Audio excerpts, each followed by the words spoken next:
Hi guys, welcome back to my YouTube channel. ನಾನು ನಿಮ್ಮ ಯಶವಂತ್. ಇವತ್ತಿನ ಈ ವಿಡಿಯೋದಲ್ಲಿ ಸುಪ್ರೀಂ ಕೋರ್ಟ್ ನೆಕ್ಸ್ಟ್ ಹಿಯರಿಂಗ್ ಯಾವಾಗ, ಬೈಕ್ ಟ್ಯಾಕ್ಸಿ ನೆಕ್ಸ್ಟ್ ಹಿಯರಿಂಗ್ ಯಾವಾಗ ಅಂತ ಹೇಳ್ಬಿಟ್ಟು ನಾನು ನಿಮಗೆ ತಿಳಿಸ್ಕೊಡ್ತೀನಿ. ಅಂತ ಅಂದರೆ ಇನ್ನೂ ಕನ್ಫರ್ಮ್ ಡೇಟ್ ಬಂದಿಲ್ಲ. ಕನ್ಫರ್ಮ್ ಡೇಟ್ ಬಂದಿಲ್ದಿರೋ ಕಾರಣ ಏನಾಗಿದೆ ಅಂತ ಅಂದರೆ, ಈಗ ನಿನ್ನೆ ಏನು 11ನೇ ತಾರೀಕಿತ್ತು, 11ನೇ ತಾರೀಕಿಂದ 4 ವಾರಗಳ ಆದಮೇಲಿಂದ ಇವಾಗ ಲಿಫ್ಟಿಂಗ್ ಆಗುತ್ತೆ ಅಂತ ಕೂಡ ಇವಾಗ ತಿಳಿಸಿದ್ದಾರೆ. ಅಂದರೆ ಇದೆಲ್ಲ ಹೇಗೆ ಗೊತ್ತಾಗುತ್ತೆ ಅಂತ ಅಂದರೆ ನಮಗೆ ಈಸಿಯಾಗಿ ಗೊತ್ತಾಗುತ್ತೆ ಗೈಸ್. ಇದೇನು ರಾಕೆಟ್ ಸೈನ್ಸ್ ಅಲ್ಲ. ಆಮೇಲೆ ಯೂಟ್ಯೂಬಲ್ಲಿ ವೀಡಿಯೋ ಮಾಡೋಂಥ ಲಾಯರ್ಗಳಿಗೆ ಮಾತ್ರ ಸಿಗುತ್ತೆ ಅಂತಲ್ಲ, ಇದು ಎಲ್ಲರಿಗೂ ಕೂಡ ಸಾರ್ವಜನಿಕವಾಗಿ ಸಿಗುತ್ತೆ. ಅಂದರೆ ಪ್ಲೇಸ್ಟೋರ್ ಹೋಗಿ, ಪ್ಲೇಸ್ಟೋರಲ್ಲಿ ಸುಪ್ರೀಂ ಕೋರ್ಟ್ ಅಪ್ಲಿಕೇಶನ್ ಸಿಗುತ್ತೆ. ಸುಪ್ರೀಂ ಕೋರ್ಟ್ ಅಪ್ಲಿಕೇಶನ್ನ ನೀವು ಕೂಡ ಡೌನ್ಲೋಡ್ ಮಾಡ್ಕೊಳ್ಳಿ. ಏನಕ್ಕೆ ಅಂತ ಅಂದರೆ ನಾವು ವೀಡಿಯೋ ಮಾಡಿ ಅಪ್ಲೋಡ್ ಮಾಡೋಷ್ಟರಲ್ಲಿ ಲೇಟ್ ಆಗುತ್ತೆ. ಏನಕ್ಕೆ ಅಂತಂದರೆ ನಮಗೂ ಬೇರೆ ಕೆಲಸ ಇರ್ತಲ್ಲ. ಅದರಿಂದಾಗಿ ನಿಮಗೆ ಈಸಿಯಾಗಿ ನಿಮಗೆ ತಕ್ಷಣಕ್ಕೆ ಅಪ್ಡೇಟ್ ಬೇಕು, ಏನಾಗಿದೆ ಅಂತ ಹೇಳ್ಬಿಟ್ಟು ನೋಡಬೇಕು ನೀವು ಅಂತಂದರೆ ನೀವು ಕೂಡ ಆರಾಮಾಗಿ ಪ್ಲೇಸ್ಟೋರಲ್ಲಿ ಓಪನ್ ಮಾಡ್ಕೊಂಡು ನೀವು ಆರಾಮಾಗಿ ನೋಡ್ಬೋದು. ಪ್ಲೇಸ್ಟೋರಲ್ಲಿ ಸುಪ್ರೀಂ ಕೋರ್ಟ್ ಅಪ್ಲಿಕೇಶನ್ನೇ ಸಿಗುತ್ತೆ. ಆ ಅಪ್ಲಿಕೇಶನ್ನ ನೀವು ಓಪನ್ ಮಾಡ್ಕೊಳ್ಳಿ. ಅಪ್ಲಿಕೇಶನ್ ಓಪನ್ ಮಾಡ್ಕೊಂಡು ಡೈರಿ ನಂಬರ್ ಎಂಟ್ರಿ ಮಾಡಬೇಕಾಗುತ್ತೆ. ಜೊತೆ ಈ ಇಯರು 2026 ಇಯರು ಅದೇನು ಚೇಂಜಸ್ ಇಲ್ಲ, ಆಟೋಮೆಟಿಕ್ ಅದೇ ಬಂದಿರುತ್ತೆ. ಮೊದಲನೇದಾಗಿ ಡೈರಿ ನಂಬರ್ ಕೂಡ ನಾನು ಹೇಳ್ಬಿಡ್ತೀನಿ, ನೀವು ಇದನ್ನು ನೋಟ್ ಡೌನ್ ಮಾಡಿ ಇಟ್ಕೊಂಡಿರಿ. ಏನಕ್ಕೆ ಅಂತಂದರೆ ಯೂಸ್ಫುಲ್ ಆಗುತ್ತೆ. ಅಂದರೆ ಏನೋ ಅಪ್ಡೇಟ್ ಸಿಗಲಿಲ್ಲ, ವೀಡಿಯೋನೇ ಬರಬೇಕು ಅಂತ ಏನು ನೀವು ಕಾಯಂಗಿಲ್ಲ. ಅವ್ರು ವೀಡಿಯೋ ಹಾಕಿಲ್ಲ, ಇವರು ವೀಡಿಯೋ ಹಾಕಿಲ್ಲ ಅಂತ ಹೇಳ್ಬಿಟ್ಟು ಕಾಯಂಗಿಲ್ಲ. ಆ ಡೈರಿ ನಂಬರ್ ಹಾಕಿದ್ರೆ ನೀವೇ ಆರಾಮಾಗಿ ಚೆಕ್ ಮಾಡ್ಕೊಬೋದು. ಆ ಡೈರಿ ನಂಬರ್ ಬಂದು 24566. ಇಷ್ಟೇ, ಈಸಿಯಾಗಿದೆ. ಅಂದರೆ ಆರಾಮಾಗಿ ನಾವು ನೆನ್ಪಿಟ್ಕೊಬೋದು. ನೋಡಿ 24566 ಅಂತ ಆರಾಮಾಗಿ ನಾವು ನೆನ್ಪಿಟ್ಕೊಳೋದ್ರಿಂದ ಇದನ್ನು ನೆನ್ಪಿಟ್ಕೊಂಡಿರಿ ನೀವು ಡೈರಿ ನಂಬರು. ಏನಕ್ಕೆ ಅಂತ ಅಂದರೆ ಏನೇ ಬೈಕ್ ಟ್ಯಾಕ್ಸಿ ಅಪ್ಡೇಟ್ ಬೇಕು ಅಂತಂದ್ರೂ ನಿಮಗೆ ಅಫಿಷಿಯಲ್ ಆಗಿ ಅದೇ ಪ್ಲೇಸ್ಟೋರಲ್ಲೇ ನಮಗೆ ಅಪ್ಲಿಕೇಶನ್ ಇದೆಯಲ್ಲ, ಸುಪ್ರೀಂ ಕೋರ್ಟ್ ಅಪ್ಲಿಕೇಶನು, ಅದರಲ್ಲೇ. ಏನಕ್ಕೆ ಅಂತ ಅಂದರೆ ಸಾರ್ವಜನಿಕರಿಗೆ ಈಸಿಯಾಗಿ ಸಿಗಲಿ, ಅಂದರೆ ಕ್ಲಿಯರ್ ಆಗಿರಲಿ ಅಂತಲೇ ಆ ಅಪ್ಲಿಕೇಶನ್ ಇರೋದು. ಅದರಿಂದಾಗಿ ನೀವು ಬೇಕು ಅಂತ ಅಂದರೆ ನೀವು ಹೋಗ್ಬಿಟ್ಟು ಆರಾಮಾಗಿ ಸರ್ಚ್ ಮಾಡಿಬಿಟ್ಟು ನೀವು ಬೇಕಾದ್ರೆ ಚೆಕ್ಔಟ್ ಮಾಡ್ಕೋಬೋದು. ಈಸಿ ಅಂದರೆ ತುಂಬ ಈಸಿ ಇದೆಯಲ್ಲ, ಅದರಿಂದ ನಾನು ನಿಮಗೆ ತಿಳಿಸ್ಕೊಡ್ತೀನಿ. ಈಗ ಹೈಕೋರ್ಟ್ಗಿಂತ ಈಸಿ ಇದೆ. ಹೈಕೋರ್ಟಲ್ಲಿ ಅಪ್ಲಿಕೇಶನ್ ಇಲ್ಲ, ನಮಗೆ ಹೋಗಿ ಗೂಗಲೆಲ್ಲ ಸರ್ಚ್ ಮಾಡಿ ಮಾಡಬೇಕಾಯ್ತು. ಬಟ್ ಸುಪ್ರೀಂ ಕೋರ್ಟಲ್ಲಿ ತುಂಬ ಈಸಿಯಾಗಿದೆ. ಅಂದರೆ ಪ್ಲೇಸ್ಟೋರಲ್ಲಿ ಆರಾಮಾಗೇ ಸಿಗುತ್ತೆ ನಮಗೆ ಡೀಟೇಲ್ಸು. ಮೇಯ್ನ್ ಏನು ಅಂತಂದರೆ ಡೈರಿ ನಂಬರ್ ಇರಬೇಕಷ್ಟೇ ನಮ್ಮ ಹತ್ರ. ಡೈರಿ ನಂಬರ್ ಇತ್ತು ಅಂತಂದರೆ ಕೇಸ್ ಸ್ಟೇಟಸ್ ಏನಾಯಿತು, ಲಾಯರ್ ಯಾರು, ಜಡ್ಜ್ ಯಾರು, ಎಲ್ಲ ಕೂಡ ನಮಗೆ ಆರಾಮಾಗಿ ಅದರಲ್ಲೇ ಅಪ್ಡೇಟ್ ಆಗ್ತಾ ಇರುತ್ತೆ. ಅದರಿಂದಾಗಿ ನೀವು ಕೂಡ ಅಷ್ಟೇ ಅದರಲ್ಲೇ ನೀವು ನೋಡ್ಕೊಳ್ಳಿ.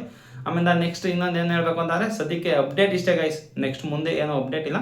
ಸುಮ್ಮನೆ ಮಾತಾಡೋಣ ಅಂತಂದರೆ ಇವಾಗ ಬೈಕ್ ಟ್ಯಾಕ್ಸಿ ವಿಚಾರವಾಗಿ ಮಾಡಬೇಕಾ ಮಾಡಬಾರ್ದು ಅನ್ನೋದನ್ನು ನಾವು ಸದ್ಯಕ್ಕೆ ಮಾತಾಡೋಣ. ಕೆಲವೊಬ್ರು ಹೇಳ್ತಾರೆ ಮಾಡ್ಬೋದು ಅಂತ ಹೇಳ್ಬಿಟ್ಟು ಯೂಟ್ಯೂಬಲ್ಲಿ ಕೂತ್ಕೊಂಡು ಹೇಳಿರೋರು ಕೂಡ ನಾವು ನೋಡಿದ್ದೀವಿ. ಯಾವುದೋ DK ಶಿವಕುಮಾರ್ ಅದು ಇದು ಎಲ್ಲ ಹೇಳ್ಬಿಟ್ಟು ಇಲ್ಲ ಮಾಡಿ ಏನು ತೊಂದರೆ ಆಗಲ್ಲ ಮಾಡಿ ಅಂತ ಹೇಳ್ಬಿಟ್ಟು ಹೇಳಿರೋರು ಕೂಡ ಇದ್ದಾರೆ. ಸದ್ಯದ ಪರಿಸ್ಥಿತಿ ಏನಿದೆ ಅಂತ ಅಂದರೆ, ಈಗ ನೀವೇನಾದ್ರು ಬೈಕ್ ಟ್ಯಾಕ್ಸಿ ಮಾಡಲೇಬೇಕು ಅಂತ ಅಂದರೆ 5,000 ಅಂತೂ ಜೇಬಲ್ಲಿ ಇಟ್ಕೊಂಡು ಮಾಡಲೇಬೇಕು. ಇದಂತೂ 100% ಫಿಕ್ಸ್ ಇದು. ನೀವು ಬೈಕ್ ಟ್ಯಾಕ್ಸಿ ಮಾಡ್ತಾ ಇದ್ದೀರಾ ಅಂತಂದರೆ ಎಲ್ಲೂ ಕೂಡ ಗಾಡಿ ಫ್ರೀಯಾಗಿ ಬಿಡ್ತಾ ಇಲ್ಲ. ಎಲ್ಲಾದರೂ ಫ್ರೀಯಾಗಿ ಬಿಟ್ಟಿದ್ರೆ ಈ ಥರ ಫ್ರೀಯಾಗಿ ಬಿಡ್ತಾರೆ ಬಿಡಪ್ಪ ಅಂತ ಅನ್ಬೋದಾಗಿತ್ತು. ಬಟ್ ಇಲ್ಲಿ ಎಲ್ಲೂ ಕೂಡ ಗಾಡಿನ ಫ್ರೀಯಾಗಿ ಬಿಡ್ತಾ ಇಲ್ಲ. 5,000 ಅಂತ ನೀವು ಕಟ್ಟಲೇಬೇಕು.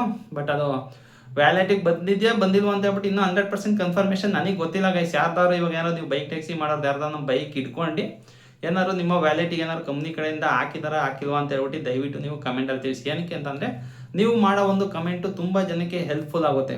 ಬಂದಿಲ್ವಾ, ನಾವು ಕ್ಲೈಮ್ ಮಾಡ್ಕೊಬೇಕಾ ಬೇಡವಾ ಅಂತ ಹೇಳ್ಬಿಟ್ಟು ಅವರು ಕೇಳ್ಬೋದು. ಅದರಿಂದಾಗಿ ದಯವಿಟ್ಟು ಅದನ್ನು ಒಂದು ತಿಳಿಸ್ಕೊಡಿ, ಕಮೆಂಟಲ್ಲಿ ತಿಳಿಸ್ಕೊಡಿ ಬಂದಿಲ್ವಾ ಅಂತ ಹೇಳ್ಬಿಟ್ಟು. ಆಮೇಲೆ ಇವಾಗ ಫಸ್ಟ್ ನಾವೇನು ಮಾಡಬೇಕು ಅಂತಂದರೆ, ಏನಾದ್ರು ಬೈಕ್ ಟ್ಯಾಕ್ಸಿ ಮಾಡಲೇಬೇಕು, ಪರಿಸ್ಥಿತಿ ಹಂಗಿತ್ತೆ ಅಂತ ಅಂದರೆ ನಾವು ಮಾಡಲೇಬೇಕು ಅಂತ ಅಂದರೆ ಇದಂತೂ ಫಿಕ್ಸು. 5,000 ಅಂತ ಜೇಬಲ್ಲಿ ಇಟ್ಕೊಂಡಿರಲೇಬೇಕು ನೀವು. ಯಾವಾಗ ಎಲ್ಲಿ ಯಾವ RTOದವ್ರು ಹಿಡಿತಾರೋ, ಇಲ್ಲಿ ಯಾವ ಟ್ರಾಫಿಕ್ ಪೊಲೀಸ್ನವ್ರು ಹಿಡಿತಾರೋ ಗೊತ್ತಿಲ್ಲ. ಯಾರೋ ಟ್ರಾಫಿಕ್ ಪೊಲೀಸ್ ಸುಮ್ಮನೆ ಹಿಡಿಬೇಕಾದ್ರೆ ನೀವು ಬೈಕ್ ಟ್ಯಾಕ್ಸಿ ಮಾಡ್ತಾ ಇದೆಯಾ 5,000 ಫೈನ್ ಕಟ್ಟಲೇಬೇಕು ಅಂತಂದರೆ ಅವಾಗ ಏನು ಮಾಡೋಕ್ಕಾಗಲ್ಲ. ಅಲ್ಲೂ ಕೂಡ ಇವಾಗ 5,000 ಫೈನ್ ಕಟ್ಟಲೇಬೇಕಾಗಿರುತ್ತೆ. ಜೊತೆಯಲ್ಲಿ ಡಾಕ್ಯುಮೆಂಟ್ ಎಲ್ಲ 100% ಕರೆಕ್ಟಾಗಿರೋದು. ಎಮಿಷನ್ ಟೆಸ್ಟ್ ಮರಿಬೇಡ್ರಿ. ಎಮಿಷನ್ ಟೆಸ್ಟಿಗೂ ಕೂಡ 1,500 ಫೈನ್ ಆಗ್ತಾಯಿದ್ರೆ ಸದ್ಯಕ್ಕೆ ನನ್ನ ಅನಿಸಿಕೆ ಏನು ಅಂತಂದರೆ ಮಾಡಬೇಡಿ ಗೈಸ್. ಏನಕ್ಕೆ ಅಂತಂದರೆ ಈಗ ನೀವು ಮಾಡ್ತೀರಾ ಅಂತಂದ್ರೂ ಕೂಡ ಈಗ RTOದವ್ರು ಹಿಡಿತಾರೆ. RTOದವ್ರು ಹಿಡಿದಾದ್ಮೇಲೆ ನಮಗೇನು ರಾಜ ಮರ್ಯಾದೆ ಏನೋ ಅಲ್ಲಿ ಕೊಡಲ್ಲ. RTO ಆಫೀಸ್ಗಳ ಹತ್ರ ಅಲ್ಲಿ ಬೇಕು. ಈಗ ಸದ್ಯಕ್ಕೆ ನೀವು ಫಸ್ಟ್ ಇರ್ತದೆ ನೋಡಿದ್ರೆ, ನೀವು ಫಸ್ಟ್ ಇದ್ದಂಥ ಸಮಯದಲ್ಲಿ ಈಗ HSR ಲೇಔಟಲ್ಲಿ ಎಷ್ಟು ದಿನ ವೆಯ್ಟ್ ಮಾಡಿದ್ರೆ ಗೊತ್ತಾ. ಡೈಲಿ ಹೋಗೋದು ಬರೋದು, ಇವತ್ತು ಕೊಡ್ತೀನಿ ಅಂತಾರೆ, ನಾಳೆ ಕೊಡ್ತೀನಿ ಅಂತಾರೆ, ಸೋಮವಾರ ಬಾ ಅಂತಾರೆ, ಹೋಗಿ ಅಫಿಡೇವಿಟ್ ಮಾಡಿಸ್ಕೊಂಬ ಅಂತಾರೆ. ಇದೆಲ್ಲ ಪ್ರಾಬ್ಲಮ್ಸ್ ಇದೆ. ಜೊತೆ ಇನ್ನೊಂದೇನಪ್ಪ ಮೇಯ್ನ್ ಪ್ರಾಬ್ಲಮ್ ನಮಗೆ ಅನ್ಸೋದೇನು ಅಂತ ಅಂದರೆ, ಈಗ ಫೈನು ಅಲ್ಲ ಅಂತ ಅಂದ್ಕೊಳ್ಳಿ. ಈಗ 5,000 ಫೈನು ಅಲ್ಲ ನಮಗೆ ಮೇಜರ್ ಪ್ರಾಬ್ಲಮ್ ಅಂತ ಅಂದರೆ, ಈಗ ಮೊದಲನೇದಾಗಿ ನಮ್ಗೆ ಏನಾಗುತ್ತೆ ಅಂತ ಅಂದರೆ ಒರಿಜಿನಲ್ RC ಅವ್ರು ಸೀಸ್ ಮಾಡ್ಕೊಂಡು ಹಿಡ್ಕೊಳ್ತಾ ಇದ್ದಾರೆ. ಒರಿಜಿನಲ್ RC ಅವ್ರು ಹಿಡ್ಕೊಂಡಿಲ್ಲ ಅಂತ ಅಂದರೆ ಏನಾಗ್ತಾ ಇಲ್ಲ. ಈಗ ಅಕಸ್ಮಾತ್ ಏನಾದ್ರು ಗಾಡಿದು ಒರಿಜಿನಲ್ RC ಇಲ್ಲ ಅಂತ ಅಂದರೂ ಕೂಡ ಒರಿಜಿನಲ್ DL ಇಟ್ಕೊಳ್ತಾ ಇದ್ದಾರೆ ಇಲ್ಲಿ.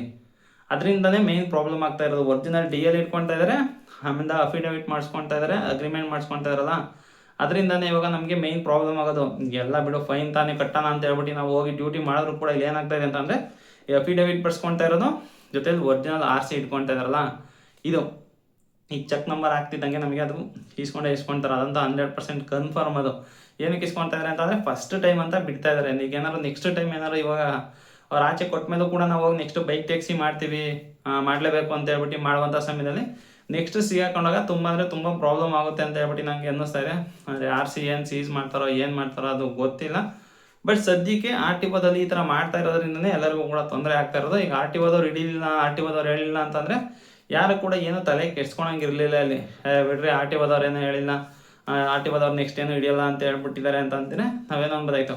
ಈಗ ಹೆಂಗೆ ಓಪನ್ ಆಗಿ ಬಂದವರು ಈಗ RTOದವ್ರು ನಾವು ಹಿಡಿತೀವಿ ಅಂತ ಹೇಳಿದ್ರು, ಅದೇ ರೀತಿಯಲ್ಲಿ ಅವರು ಹೇಳೋವರೆಗೂ ನಾವು ಮಾಡೋಕ್ಕಾಗಲ್ಲ ಗೈಸ್. ಅವ್ರು ಹೇಳ್ತಾರೆ ಇವ್ರು ಹೇಳ್ತಾರೆ ಅಂತ ಅಂದರೆ ಈಗ ಹೇಳ್ತಾಯಿಲ್ವಾ, ಯಾರ್ಯಾರಿಗೆ ಏನೇನು ಅಡ್ವಾಂಟೇಜ್ ಬೇಕೋ ಅದನ್ನೇ ಹೇಳ್ತಾ ಇರೋದು ಎಲ್ಲ ಕಡೆನೂ ಅಷ್ಟೇ.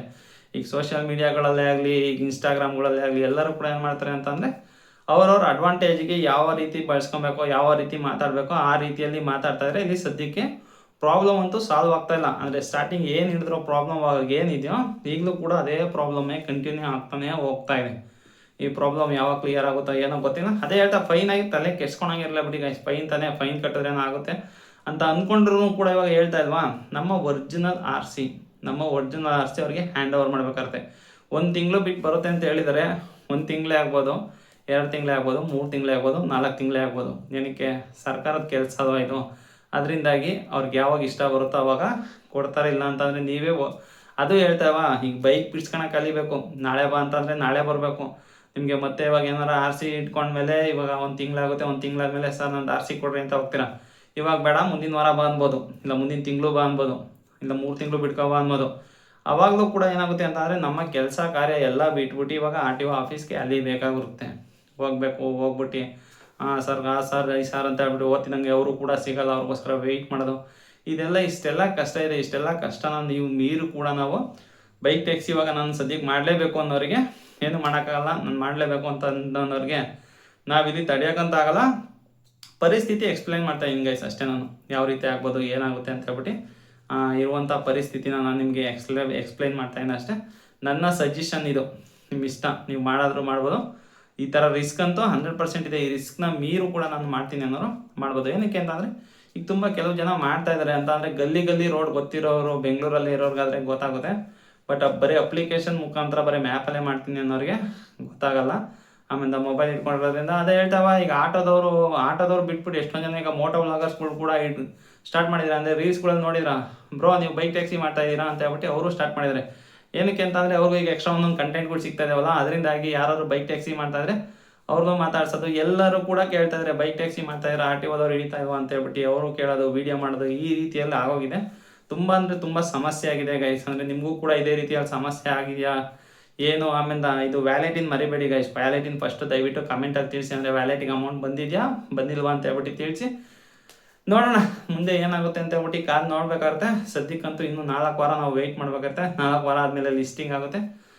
ಇವತ್ತಿನ ಈ ವಿಡಿಯೋ ಇಲ್ಲಿಗೆ ಮುಗಿಸ್ತಾ ಇದ್ದೀನಿ ಸ್ನೇಹಿತರೆ. ಈ ವಿಡಿಯೋ ಏನಾದ್ರು ಇಷ್ಟ ಆಗಿದ್ರೆ ಒಂದು ಲೈಕ್ ಮಾಡಿ. ಇನ್ನೂ ಏನಾದ್ರು ಚಾನಲ್ ಸಬ್ಸ್ಕ್ರೈಬ್ ಮಾಡಿಲ್ಲ ಅಂತಂದರೆ ದಯವಿಟ್ಟು ಚಾನಲ್ ಸಬ್ಸ್ಕ್ರೈಬ್ ಮಾಡಿ ಅಂತ ಹೇಳ್ತಾ ನನ್ನ ಇವತ್ತಿನ ಈ ವಿಡಿಯೋಗೆ ಮುಗಿಸ್ತಾ ಇದ್ದೀನಿ. Bye guys.